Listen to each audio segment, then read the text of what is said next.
Why has everything become so boring? Small things like going for a walk, being around friends, going for a workout, nothing is quite as fun as it used to be. We spend all day overstimulating our brain, and when we look up and realize nothing is as exciting as it used to be, we just accept this as our reality and never choose to question it. Over the past few years, I've been able to destimulate my brain to the point where listening to a song I've heard hundreds of times before is a euphoric experience. Let me show you how I did that. When you were a child, these little things were extremely enjoyable to you. Things like running around the park, playing with little pieces of plastic that you thought were the most interesting things in the world. Everything was very exciting. In your early teenage years, things like watching movies were probably absolutely incredible for you. Now, you probably can't even sit through an entire movie without being so bored you have to pull your phone out of your pocket and start scrolling. So why is it that everything has become so boring? See, whether we find something interesting or boring has a lot to do with the pleasure centers of our brain, in particular, our dopamine levels. Our brain wants us to be working around this normal range of dopamine throughout the day on average. So what happened when we were a child is that, we were receiving relatively normal levels of stimulation throughout the day. Nothing too high, nothing too low. Everything was around normal, and as a consequence, our brain went, all right, cool, nothing to do here. You just receive a normal amount of dopamine for lots of activities, which is why you probably found things like playing with toys or going to the park relatively enjoyable. However, over time, we've started adding in more and more high stimulation activities, particularly activities that spike our dopamine in a very, very big way. And what happens is, while we might be doing some day-to-day activities, we're spiking our brains in a very, very big way with a lot of high stimulation activities and behaviors. So what our brain does is it goes, you are very, very highly stimulated right now. You are receiving a huge amount of dopamine. In fact, you're receiving too much dopamine, because while your day-to-day activities might look the same, your average dopamine is too high. It is above this normal range. And we need to compensate for this to make sure that you're operating back in the normal range rather than up in fantasy land, because we can't live up here, we have to live back in reality. So this is very, very simple for our brain. All it does is it reduces the amount of dopamine that you receive for absolutely everything, so that on average, you're operating back in this normal range. Now, while theoretically nothing has changed, your dopamine is still at the very same level on average, this makes a huge difference, because what happens is your day-to-day activities, the things that are actually moving you towards your goals, on average, they feel significantly less enjoyable. The amount of dopamine you receive from these activities are far, far less enjoyable. The only reason that your dopamine is on average in this natural range is because it's being propped up by a huge amount of high stimulation activities that you're doing throughout the day. This is why nothing feels as exciting or fun as it used to be, because we're just receiving far, far less dopamine for doing the exact same behaviors. The reason this is so dangerous is that historically we've worked on this effort to reward continuum, where the more effort that you put into something, the more reward you would receive for it. So, for example, doing something like working on your business or exercising, moving towards a big goal, this would be a challenging thing to do, but it will be very, very rewarding. Now, historically, this might have been something like hunting an animal to feed your family. Whatever it was a difficult and challenging thing to do that produced a huge amount of reward. On the other end of the spectrum, if you did something that was not very difficult, something like sitting around the campfire, telling jokes, being around friends,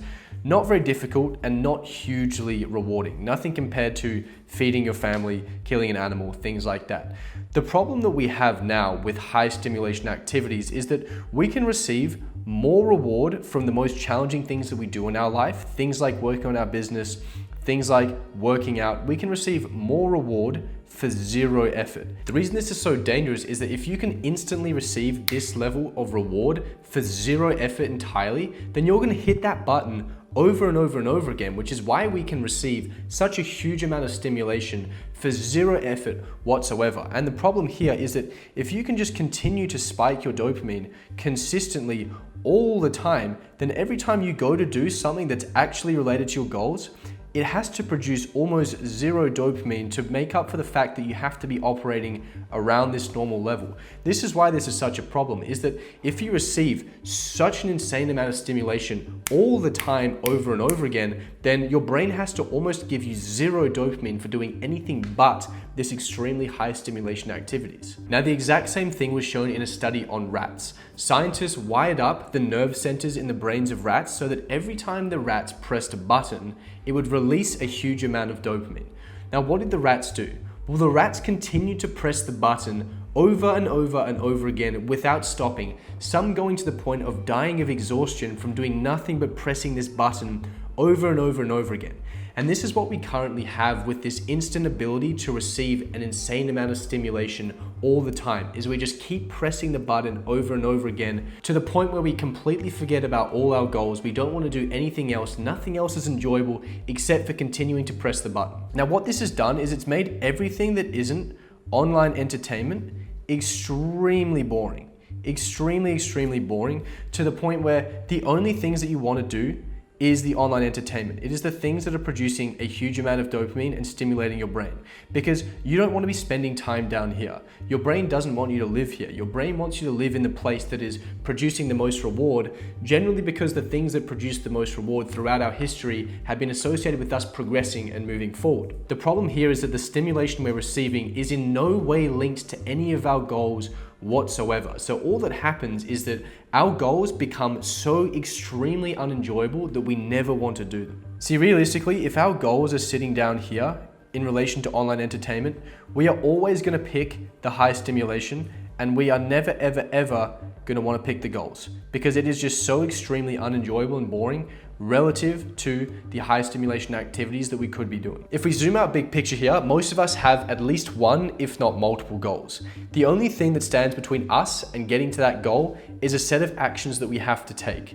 Now, if you're constantly stimulating your brain, all that's going to happen is that these actions to get you to your goal become less enjoyable. They become really boring and dissatisfying. And what happens if these behaviors are extremely boring is you will do them less. You will do them far less, and in fact, you're more likely to give up on them completely. Now remember, what stands between us and this goal right now is these actions. So if overly stimulating your brain is only decreasing the likelihood that you take actions towards your goals, then it is significantly decreasing the likelihood of you hitting this goal in the first place. If we truly want to de-stimulate our brain to make everything more enjoyable, specifically the actions required to get us to our goal, we need to return back to where we came from. We need to be operating on this effort to reward continuum, where the more effort we put into something, the more reward we get. Now, this very simply means that we have to stop receiving dopamine that we haven't earned, dopamine that we haven't worked towards or put effort into, specifically dopamine that's not related to moving us towards our goals. As soon as we're operating back on this effort to reward continuum, our brain is going to naturally gravitate towards challenging activities. These challenging activities are the things that are going to actually progress us and move us towards our goals. And when we're sitting up here seeking out these challenging activities, we're actually going to be doing the actions that move us towards our goals, which means that the likelihood of us achieving what we want to achieve goes up significantly. So where do I start with this? Well, the first place to start is with the most stimulating tasks. If we're really trying to de-stimulate our brain to rise up our dopamine levels for everything, then we need to get rid of the highest stimulation activities first. For most people watching this video, that is scrolling short form content. Things like TikTok, things like Instagram Reels, things like YouTube Shorts. These produce a huge amount of dopamine for almost zero effort, and they can produce it consistently over and over and over again. Considering these are completely random activities, you don't know what you're scrolling to next, you have no idea. They're designed to be as stimulating as possible to keep you engaged for the 5 to 10 seconds that you're watching it.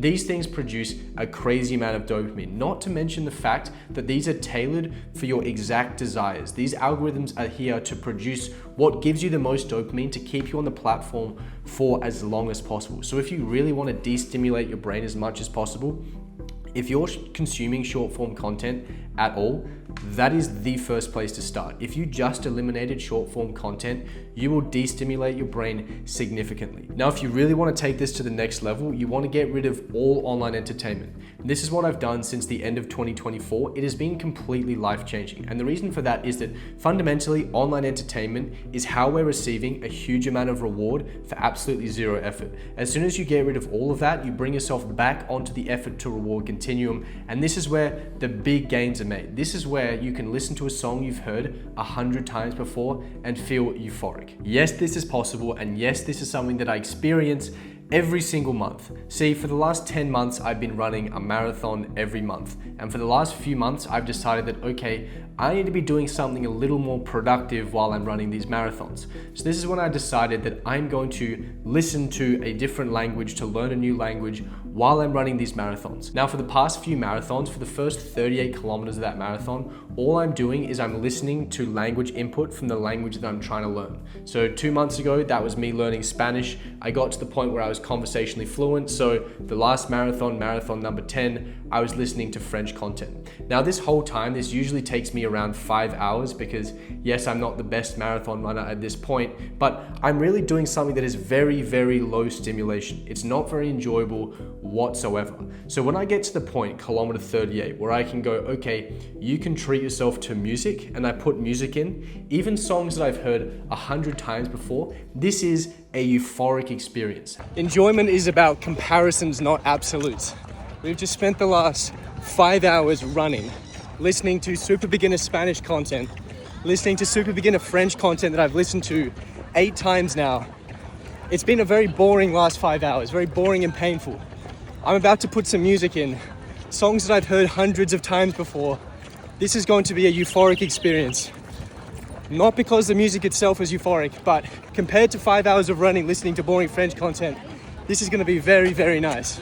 And this is playing with the concept of working in relatives, not absolutes. Working with the fact that, okay, I've just bored myself to death for the past 5 hours. Doing anything that's not extremely boring is going to be extremely enjoyable for me. And this creates this euphoric experience. Now, we create almost the opposite reaction right now, where we constantly give ourselves euphoric experiences of the online entertainment, of scrolling, of just receiving a lot of high stimulation, and then when we go to do anything normal, it doesn't feel good whatsoever. Now, of course, that's an extreme example, but I've genuinely noticed that everything about my day-to-day life seems far more interesting. And it's not just me. I've had people in the Modern Monk community who've completely destimulated their brain just like this, and within 2 weeks, they're telling me, wow, the clouds just look more beautiful right now. Spending time around my family is more enjoyable. Everything about my life is more enjoyable. And all of this comes downstream of the fact that you have destimulated your brain so that you're actually receiving dopamine from real activities. Now, for any online entrepreneurs watching this video, if you are interested in joining the Modern Monk community to turn distraction into deep work,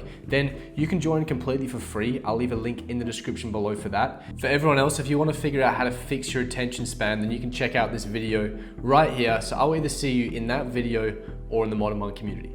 Cheers.